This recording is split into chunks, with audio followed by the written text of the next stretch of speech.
And a 10 production date. Did you know that the FNAF movie first started being discussed in 2015? Yeah, well, it's 7 years later. After that, the movie aimed to release in 2020, and then in 2021, Scott said that filming would start in spring of this year. And now, in 2022, from the mouth of Jason Blum himself, or I guess technically from his fingers because it was on Twitter, we now know that the FNAF movie is supposed to be filming in February of 2023. As to whether that's actually going to happen is honestly questionable, since I mean this is yet another time that we've been told something is going to get filmed, but we won't know if it's true until February of next year. But at least it's something to look forward to for the end of winter, since for some reason someone decided to put Christmas at the beginning of the coldest and most depressing time in the goddamn world. So maybe instead you can have this be something that we can all look forward to after the snow, at least if you're in this hemisphere. Cause like once Christmas is over, alright, the snow has no point to be here, okay, and I want it gone. So I'll be using the FNAF filming as a way to cope, basically. In a 9 script theme. Back in 2021, there was a whole Reddit post titled "Bad News About the FNAF Movie," which plenty of Redditors also decided to report for breaking Rule 9 of the FNAF subreddit, that rule being no misleading titles. And technically, they were right, since this was ultimately a joke post by Scott Cawthon, since the bad news was that they came up with a script, so they weren't making any more scripts. But again, it wasn't removed because, I mean, it's Scott. The scrapped scripts included things like The Plushies Take Manhattan, Silver Eyes, Pawn Shop, Cassidy, and Ghost Trackers, which is basically just the Ghost Facers from Supernatural but FNAF themed. But they all had their own issues. Some were too crammed, some had too low stakes, some were just plain old boring, and also apparently a lack of coherent story was listed as a problem for one of them, despite that being the whole selling point of the series. But eventually, they settled on a screenplay known as the Mike screenplay, which has the description as, quote, this makes sense, why didn't I think of this before? So, that's what we know. We know that it's probably themed around Mike, but that's it. Also guys, if you're enjoying the video and want to see more like it, be sure you hit like, alright? It helps us out. The algorithm is a pain, so please hit like, juice the numbers, it inflates my ego exponentially, and I need it right now. Okay. In a date, original plan. In July of 2015, it was reported that Gil Kenan, who's done The Poltergeist and Monster House, had made a deal with Warner Brothers to direct a Five Nights at Freddy's movie adaptation, since, you know, it was a year after the first release and it was immensely popular. In June of 2017, Kenan announced that his adaptation had been cancelled by Warner Brothers and that he was stepping down. And in early 2018, it was announced that Blumhouse Productions was set to make the movie with Chris Columbus, the one who worked on Harry Potter, Home Alone, and Mrs. Doubtfire, not the other one, as the director, and the project was aiming for a 2020 release date. But I mean, at this point, like I said, it's 2022 and they haven't even started filming. So I think it's fairly safe to say that while we knew the original plan, that's gone out the window. And then it's been laying on the I-95 being run over for the better part of 2 years now. And in this metaphor, the window is also next to the highway. Number 7, Nick Cage cameo. Nick Cage being the star character of Willy's Wonderland would make a pretty cool person to cameo in FNAF. 1, so many people are big fans of Cage, and 2, he just starred in a film that definitely had major FNAF vibes, while not being officially tied to the franchise or its own film in any way. Thus far, anyways. Also, Nick Cage is just fun, and he's usually up for a laugh with a good sense of humor, even when it comes to himself and his own body of work, so this could be something he'd be up for. I don't know about you, but I wouldn't mind a little crossover between the two very different films, which share a very similar premise. Number 6, You've Got a Friend in Me. Well, we know that one of the screenplays Scott Cawthon got rid of, referred to as the Pawn Shop screenplay in his FNAF Movie Reddit post, featured too much of a friendship connection between a boy and an animatronic. It could be possible that we'll still see some element of this reflected in the film. After all, the main villain, as we know from the games, is actually William Afton, and the animatronics, while murderous, are just as much his victims, souls of children trapped within them, fueling the vengeful actions of the animatronics, but really deep down wanting to be free. It would be cool to see some kind of team-up moment between our protagonist and at least one animatronic, where for a moment their goals line up and they are inclined even to maybe help one another. Number 5, Chuck E. Cheese sponsor. This seems highly unlikely given the fragile state that Chuck E. Cheese is in right now, having kind of just emerged from bankruptcy, but it could also be really smart of the Chuck E. Cheese franchise to team up with FNAF. After all, think of how much money they could make if they tried to appeal more to the FNAF fan, who keep saying at least how much they wish Freddy's was real and that they wish they could visit a version of the restaurant in real life. Ideally, a more safe version, I imagine, but I think the potential in terms of money that could be made all around from that partnership could be huge. It would be cool to see Chuck E. Cheese acknowledged or promoted somewhere in the film, considering it's as close as we have to a real-life Freddy's currently. Number 4, Freddy's pop-up. Closer to the release of the film, another idea for something we could see in terms of promotion, perhaps once again in partnership with Chuck E. Cheese, is a Freddy Fazbear's Pizza pop-up. Even if it wasn't a place you could go to play games and be entertained by animatronics, having even a pop-up delivery pizza place with costumed versions of the animatronics, maybe even delivering pizza, would be insane. Great for promotion, great for hype, and also great for revenue. Maybe even great for pizza? It would also blow my mind if this happened as a promotional stunt and the pizza itself was amazing. That would be unlikely, but I would also embrace it and it would be awesome. Getting close to the end, and at number 3, Mike. Based on what we know, thanks to Scott's Reddit post from last year, we know that the Mike screenplay, as Scott called it, is the script that they're actually using for the movie. Or at least, the one that they were going to be using for the movie as of 2021.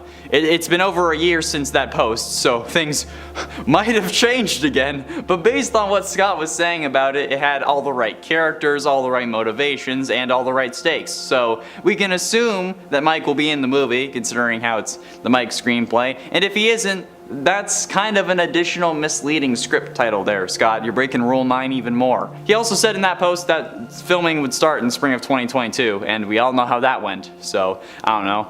If Mike is in the movie, we can also assume that the other Aftons will be present. Elizabeth and Crying Child could have potential to be in there, unless the movie takes place post-1983 bite. But Big Daddy Afton is bound to make an appearance, given that he's the main antagonist of the series and also the father of Mike.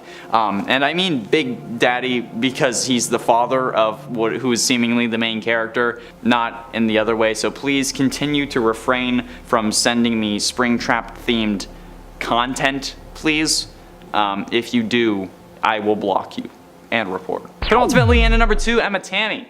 Jason Blum, while announcing that the movie would be filming in February of 2023, or allegedly at least, he also announced that Emma Tammy will be directing. Emma Tammy is seemingly a little-known director, at least to me. I don't think she has anything major on her resume. Most notably, I could see Into the Dark, Fair Chase, The Wind, and The Left-Right Game under her belt, so in my mind, this is certainly an interesting choice, but maybe someone that we don't know is who should be directing this movie, since with someone like Chris Columbus and like Warner Brothers, they would just be worried about setting up another movie and making a successful franchise, whereas Emma will be okay with having a one-off under her belt as long as it does well, and if it does do well, it will look good having a second one on there too, especially with such a popular franchise and such a famous studio behind her. So needless to say that while some of her work has been subject to criticism before, this is her chance to bring everything back into the positive, and personally I hope that she kills it.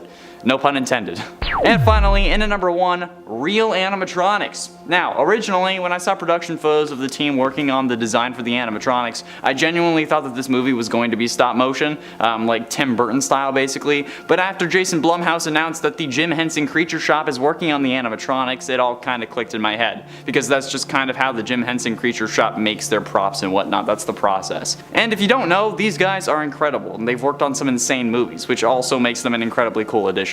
They've worked on Hitchhiker's Guide to the Galaxy, The Jungle Book, Where the Wild Things Are, Batman Begins, and The Muppets, not to mention Sesame Street, Jessie, and a whole lot more. And you know what, since Debbie Ryan is bae, I think that the Jessie thing is probably the biggest name drop on that list, alright? Ignore Hitchhikers, ignore Batman Begins, ignore Muppets, Jessie's where it's at. So yeah, this is gonna be pretty damn sick. So good job, guys. Number 10. book tie-ins. In his Reddit post listing previous screenplay attempts and the final chosen pitch, Scott Cawthon mentioned that he tried 3 times to write a screenplay based on the books with co-writer Kira Breed Risley, but that his inexperience in screenplay writing ultimately got in the way of any of these sticking or being good in his opinion, even with Kira's help. However, it is possible that we could see elements of the books pop up in the film, either tied into the plot or alluded to in Easter eggs. I would still say it's a good idea to brush up on these books before watching the film, as I feel like focusing on the plot of the first game will give Scott more freedom to elaborate on elements of the books without being tied to them as much, which was likely the problem when he approached screenwriting solely from that angle. Number 9. New animatronic? This is something that would probably break the internet if it happened. A new animatronic being introduced in the film would be huge. While this theory isn't really based on any facts, it's a theory that I kind of still hope happens. I'm sure the FNAF movie will have tons of surprises in store for us to keep us guessing, keep us on our toes, and this is one that I personally would just love to see happen. There are so many animatronics that have been introduced via the games over the years. It would be cool to see a new animatronic find its way into the franchise via the film. The question is, what kind of animatronic would you want to see? And who do you think would be a cool animal or perhaps a non-animal animatronic to join Freddy's horrific crew? And friends, before I move on to this next spot, be sure to give this video a thumbs up. I promise you, if you click like, it means that all of your dreams will come true in this movie. Anything that you want, just think about it. Click like. Oh, it's gonna happen now. It's definitely gonna happen. Disclaimer, it might not happen. Sorry about that. Number 8. Golden Freddy's appearance. Golden Freddy is a rare character that pops up in the first game, so it is very likely we could see him pop up in the movie as well. But perhaps we'll get to see a different version of the character, a more synchronized one in comparison to the other animatronics. Perhaps we'll get to see an active animatronic version of Golden Freddy on the prowl in the film, and have him join his fellow teammates in terrifying our protagonist or protagonists. It could be cool to see Golden Freddy play a more active role in the film, seeing as how he's kind of more of a rare side character in the game. Or perhaps instead we'll get something more in line with that and only get a little peek or Easter egg in regards to his appearance in the FNAF movie. Of course, I'd prefer if he had a more active role, but we'll have to wait and see what happens. And at 7, Blumhouse.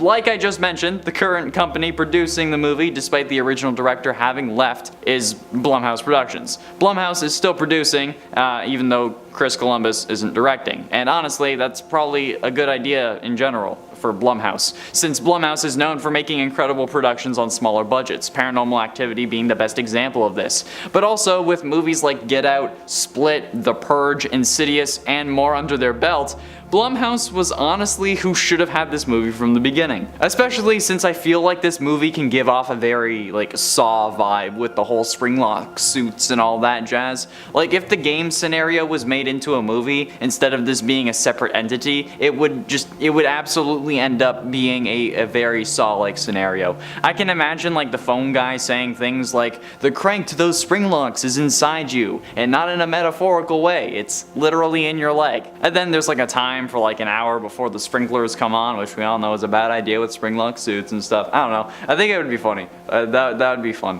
Someone should do that as a fan film. And at 6, official casting. There was a lot of rumored casting for the FNAF movie a while back, alright? We even made a whole video about our favorite fan casts. However, about the official casting, alright, there is none. There has been no officially announced casting despite what Google might say. Google, when it brings up a cast list, doesn't actually use the movie, alright? It uses as many sources as it can to find the casting list, as an attempt to make sure it's right. This includes articles from before any official casting was announced though, meaning that currently, if you search up the FNAF movie cast, you're going to see it as if they have been cast, but this is all from articles, blog posts, and Reddit posts, and even more talking about what the community wants to see. So despite the fact that Willem Dafoe would make an incredible William Afton in my eyes, he hasn't actually been cast, I don't think, or at least officially announced. It's a culmination of the most popular actors that the fans want, at least currently on Google, which I mean maybe Blumhouse should look at before February, and also cast me in it, please, because that would be fun as hell. I want to do that. Halfway through into number 5, Wally's Wonderland. While it's technically not a FNAF movie thing, this is the kind of thing that I had to include on this list. I mean, come on. This movie starring Nicolas Cage was most definitely meant to be a FNAF movie before the FNAF movie could come out. Quote, a quiet drifter is tricked into a janitorial job at the now condemned Willy's Wonderland. The mundane task suddenly becomes an all-out fight for survival against wave after wave of demonic animatronics. Fists fly, kicks land, titans clash, and only one side will make it out alive. This is basically just the plot to a FNAF fan game, but in a movie form, alright? I even thought that the movie was called Wally's World, which was either the location from a fan game, or it just goes to show how memorable this movie is in comparison to FNAF. So this would honestly be hilarious if like Wally's Wonderland characters or Willy's, whatever it's called, ends up actually like in a FNAF game or at some point, or like mentioned in the FNAF movie. I don't know, that'd be funny. Hell, maybe this is like the movie that Scott's in FNAF universe counterpart ended up making because of the games he made in universe, you know? Like how Scott gets a FNAF movie in our world, maybe his game version did too. I don't know, I think that'd be hilarious if that's the case.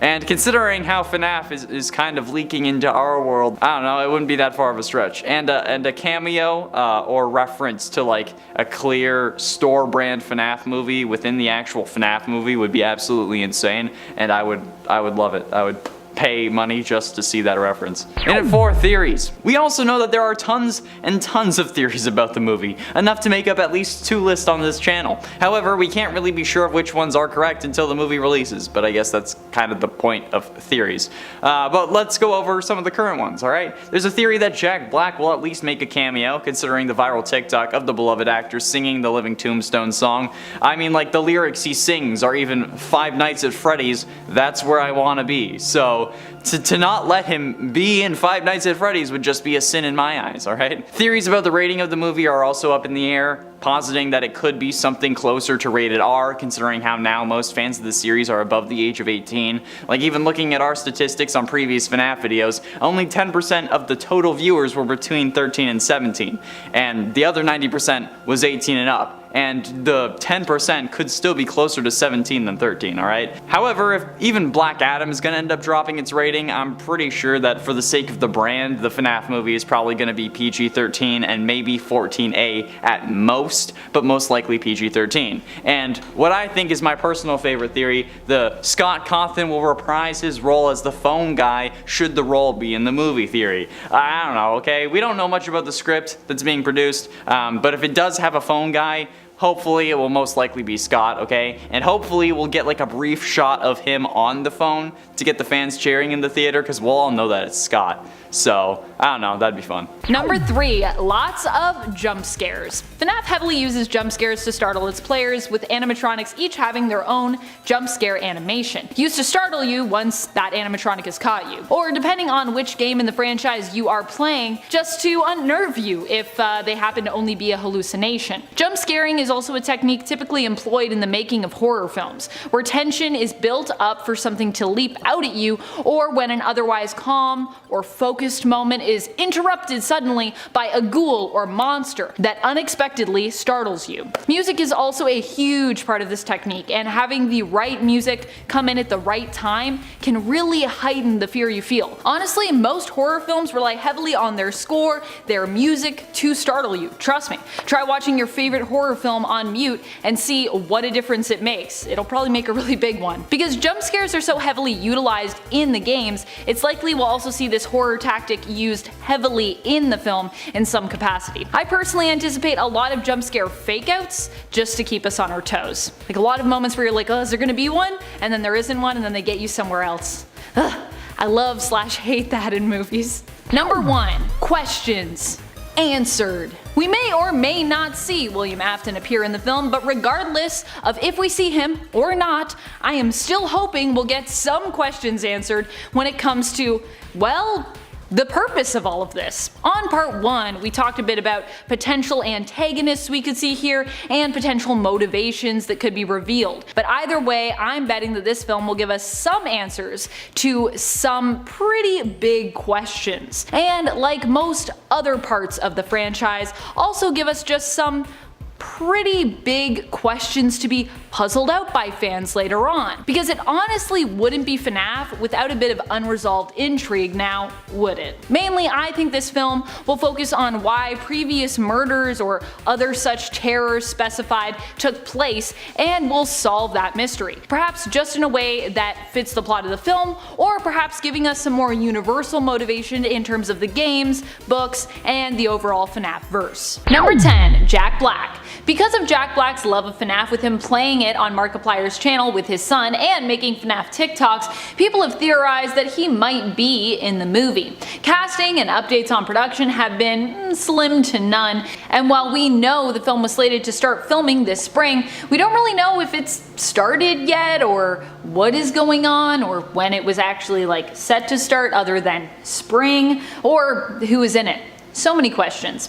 Still, considering Jack Black's interests and the fact that he is a talented and all-around entertaining actor, I would not be surprised if he appeared in the film. The question is, who should he play? Phone guy? William Afton? One of the employees at Freddy Fazbear's? Or maybe he could be Scott Cawthon himself at some point in the movie. Scott Cawthon, after all, has inserted himself into the world as a game developer. Five Nights at Freddy's. That's where I wanna be for Nights at Freddy. Number 9. Rating. The rating for the film is definitely something many of us have pondered on. Many people love FNAF, including younger kids. With that being a consideration, who the targeted demographic is for this film, and the varied ages in terms of its fan base, because I mean, it's not just kids, a lot of us love FNAF, it is possible that we'll see the rating of this film be lowered for this reason, in terms of what they'll be allowed to actually show. It makes the most sense that it'll be PG or PG-13 for this reason. If that is the case, the film will have to be careful in terms of what it shows or even implies, as a PG rating means that only some of the content is allowed to even be considered unsuitable for kids. Only some, and even considered. So many of the themes that we see in the games will have to be modified, cut, or made less scary somehow. The other theory with the rating is that we'll get one that more promotes and allows for the level of horror that we would expect. But in that case, the film would have to be a little bit more exclusive, with most children probably not being allowed to go see it. Either way, it seems we're going to have a problem when it comes to what is in the film in terms of horror components and who can actually go see it. And friends, before we move on to our next spot in the video, if you want to see this movie and you are concerned about the rating, or you're just like, let me see it, be sure to give us a thumbs up. It's true, when you give this video a thumbs up, it actually increases the speed at which the FNAF movie is produced. Number 8. Part of the multiverse. It's really hard to contemplate the potential for this film to be canon. I mean, we have all the Fazbear Frights books, and I mean, there's also more coming, and it really depends on who you talk to as to what level of canon they consider those books to be, if they include them in the game canon at all. I personally feel like while there are contradictions between the world of the books and the world of the games, it is possible that both of these could exist within the same world if we just acknowledge the existence of a FNAF multiverse. Then everything gets to be relevant, and some things can even overlap in terms of similar stories and explanations for characters.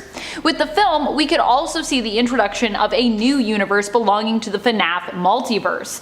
That then not only gives us answers, but also helps us to connect the dots, as well as undoubtedly giving us more questions. Because, this is still FNAF after all while being able to connect to the games and book canon, while still being able to have enough differences to keep us guessing and interested. Give me a FNAF multiverse, let's acknowledge it. Number 7. The real monster. The animatronics in the first game are the main antagonists you go up against, but as the story has developed throughout the game franchise, we have learned that although the animatronics pose great risk and have murderous tendencies, they aren't the main villain. William Afton is. I'm more inclined to believe that, like the game, some other greater villain will be revealed to be the mastermind behind it all, and that the animatronics in the end, like in the games, will also sort of be victims of that main villain. Perhaps it will be William Afton. The animatronics will just have vengeful spirits trapped within them who are kind of warped into something evil, and in fact in the end they may even help our hero by the end of the movie,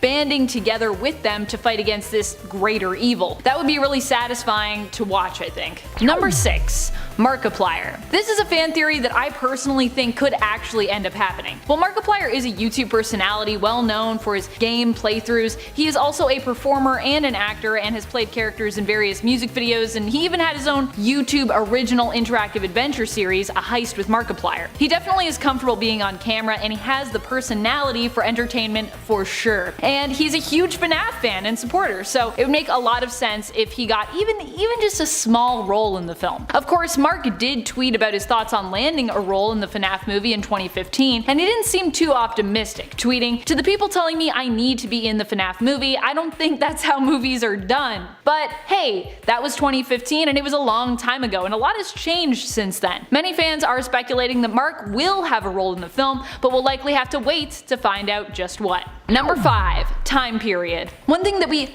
always need to come back to with FNAF is the timeline, which honestly it's kind of everywhere. What is this timeline? When it comes to the film though, it makes us wonder what year the film will actually be set in. Scott on Reddit mentioned that it would center around the story told in the first game and as the security guard we play as in that game named Mike. Does that mean it will be set then in the same time period or adapted to modern day? I feel like having a cell phone in your pocket that you could just, call for help on or use as a flashlight could make things feel a lot less scary. So it seems likely that the story will be told in a similar time period to the games, either the 80s or the 90s. Both of these time periods are also pretty trendy right now when it comes to eras that we enjoy revisiting in film, television, and other entertainment. What do you think? Will we see a more modern take on this story, or will it be set in the same time period as the games? Also, how will the movies even attempt to approach this tangled timeline? Let me know your thoughts in the comments. Number 4. Visiting Pirate Cove. Everyone loves Foxy, so it's of course very likely that we'll see him appear in the film. But I believe we'll get not just a closer look at the restaurant's interior and get to explore it in a beautiful cinematic setting, but we will actually get to take a look behind the curtain and get immersed in what Pirate Cove is like. Foxy being such a fan favorite, I think will translate to some more screen time for the animatronic, as well as further exploration and development on not just him as a character, but also his personality and his home of Pirate Cove. I know that Foxy likely won't be the friend that we'd all hoped he was, sadly, but it would still be cool to see him more prominently featured in the film and to get to explore what might lurk behind that curtain. I really want there to be like a Freddy's so I can actually go to Pirate Cove, because I love pirates. I even have a pirate tattoo, so I'm so ready for this. Number 3. The franchise. If the FNAF movie focuses on FNAF 1, most people also expect, like with the games and books, we could see more films planned out, depending on the success of this one, of course. Ideally, this FNAF movie could be a jumping off point for a whole series of films and a film franchise based around the games and even books at some point as well. It is possible that with this film, Scott and the studio could already be setting stuff up that will come into play later down the line, not just considering this film as a standalone story, but as a piece to a much larger, more intricate puzzle, like we've seen with other successful video game inspired film franchises and comics inspired film franchises besides. Number 1. William Afton's origins. One of the things that I feel like would be the most earth-shattering if it were to appear would be the origin story for William Afton. It would be amazing if we got a film centered on him and his life, which helped us to understand just why he became a murderer and what his motives are. Was Afton a well-intentioned business owner and family man and something happened to him? Or did he always have more sinister intentions when it came to the Fazbear franchise? Is his story real? Or does it perhaps only exist in video games made by the company who created Help Wanted and who are interested in simply sensationalizing an accident that happened at a real restaurant? It would be crazy if it turned out to be that meta of reasoning as to why he exists, but in a weird way it could also make a lot of sense and solve a lot of weird plot holes that we have. Either way, if we get some hints even to this huge question mark that is William Afton and why he kills, that would be amazing. Number 10, a twist. Obviously, we are already well versed in the story of FNAF. Well, I mean, well versed isn't exactly accurate, as there are still admittedly a lot of pieces missing when it comes to the lore, but you know what I mean. There is a lot that we already know, like who the main villain is, how the victims were killed, etc, etc. Many of the mysteries have been solved, and then many still remain unsolved. So how will the film adaptation keep us on our toes? Well, some believe this will happen with debunked theories being utilized, giving us a sort of unexpected alternate storyline that can still surprise us. Such as, what if the phone guy was actually the purple guy? Or what if the experience of the games is all the recurring nightmare of the murderer who killed everyone and represents their guilt over what they've done? Number 9, post-credits scene. I feel like this one is a given considering that we have so many successful franchises out there already, and so many other studios interested right now in turning their film idea into the next successful one. But what will the post-credits scene be about is the question. To warrant an educated guess, we would need to know a lot more about the plot probably, but for now we can try to guess based off of what we know about the story thus far. So, we know the screenplay Scott Cawthon and the team decided to go with is referred to as the Mike screenplay, and that it has the best pieces from all the other previous attempts. Many people believe that the screenplay will be based off of the events of the first game based on the name for it, so what does that mean? Namely that the post-credits scene will likely hint at the fact that the secrets that were revealed during the film are likely even bigger than we could imagine. We could see the hint at a greater villain such as William Afton or Stitch Wraith, or perhaps even Circus Baby and Sister Location. After all, the films don't need to follow the same path or order as the games, they just have to keep us intrigued and entertained. And friends, before we move on to this next spot, just a quick reminder to hit that like button if you haven't already, and if you want more FNAF content here on this channel. Remember, every time you hit that like, it takes a day off of when we can expect to see this film. It's shortening the time. Just kidding, it's not shortening the time, but who knows, maybe it is, it could be possible. Number 8, Willy's Wonderland Easter egg. Everyone knows about the other film that recently came out that is basically Five Nights at Freddy's, but without the official IP or license. It stars Nick Cage as a passerby who gets roped into working the night shift at Willy's Wonderland, in exchange for having his broken down car repaired. His character spends most of the film not speaking, but proves himself to be more of a threat to the animatronics that roam the family restaurant than they are to him.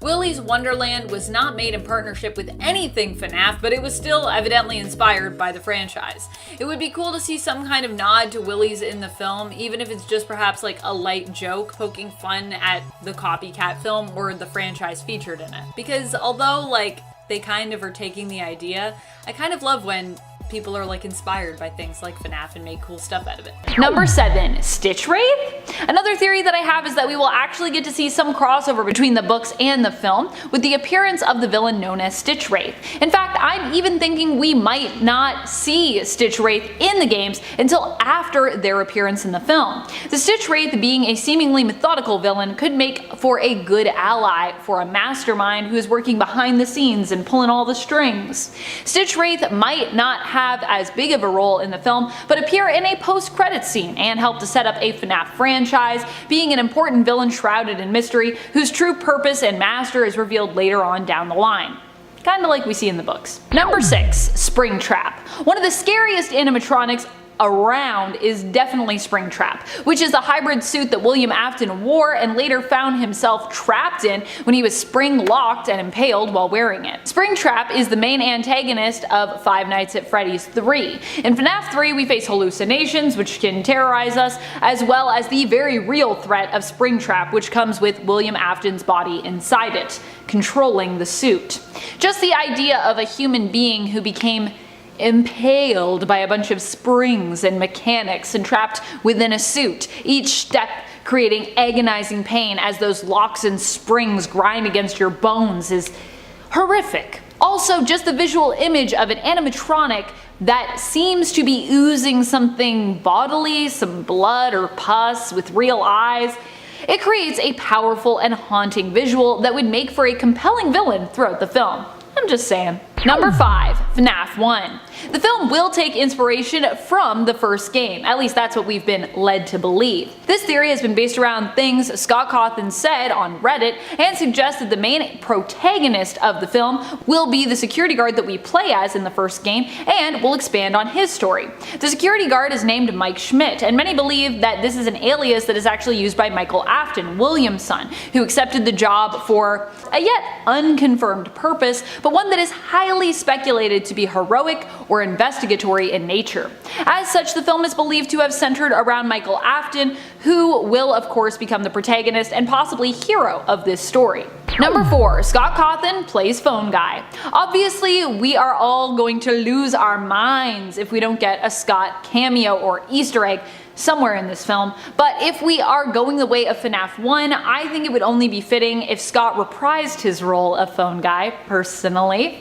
He could of course just provide the voice for the character, who we may also never see in the film, just like in the game, but I think we are all hoping and expecting to see his face show up somewhere on screen, even if it's only briefly. I personally know I would love to at least get a single scene with Scott as Phone Guy where we see what ended up happening to him, or simply get a tease as to his gruesome fate on screen. There are a lot of ways that Scott as Phone Guy could make an appearance that would be satisfying and entertaining. Number 3. Puppet appearance. One of the characters in animatronics that I think is the most terrifying is the puppet, which makes me wonder if we could potentially see the character in the film. Will we get to know Charlie's story or merely see this animatronic as some kind of monster? Will we even get to learn the truth of the trapped souls within the animatronics in this adaptation at all? Or will that reveal be left for a sequel as a kind of misdirect, because we'll be like, where was that? And then later they'll be like, oh, it's still there. I would love to see Charlie and Henry make an appearance of some kind, and for us to get some kind of insight into their story and involvement with the Freddy's franchise. If anything, as horrifying as the puppet is, I think because of Charlie's involvement and backstory, this could make the animatronic a really, really good option for what I was talking about earlier, with maybe one or all of the animatronics being somewhat helpful to our protagonist at some point in the film. Or perhaps Henry himself will make an appearance helping out in memory of his lost daughter, which could also be cool. Number 2, new narrative.